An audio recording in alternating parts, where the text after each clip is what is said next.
Okay, so for all you people that are into birding with your iPhone and you now have an iPhone 7 and you're thinking, oh man, I gotta get an external microphone, but I gotta use this lightning adapter. Where am I gonna get a microphone that works with this? Well, if you remember, I don't know, videos ago that I made about birding, I tested out the EIM-001 microphone, the omnidirectional microphone. And so here it is connected to my iPhone 6 via the lightning to 3.5 millimeter adapter cable that comes from Apple. So you can see that it does work. I'll just tap on the built-in mic. Nada. And the EIM-001, sorry.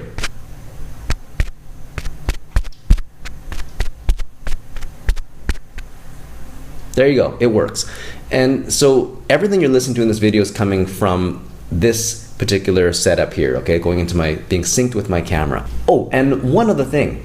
Make sure that when you connect an external microphone to your iPhone using the lightning cable, make sure that you plug the microphone into the cable first and then plug the cable into your phone. Otherwise, it will not work. You're gonna think that the cable and the microphone aren't working because you only use the built-in mic if you do that. So make sure you connect these things first and then plug it into your phone. You'll be fine. Thank you for watching. Let me know if you have any questions or comments about choosing a microphone, and make sure you like and subscribe. Talk to you later. Bye-bye.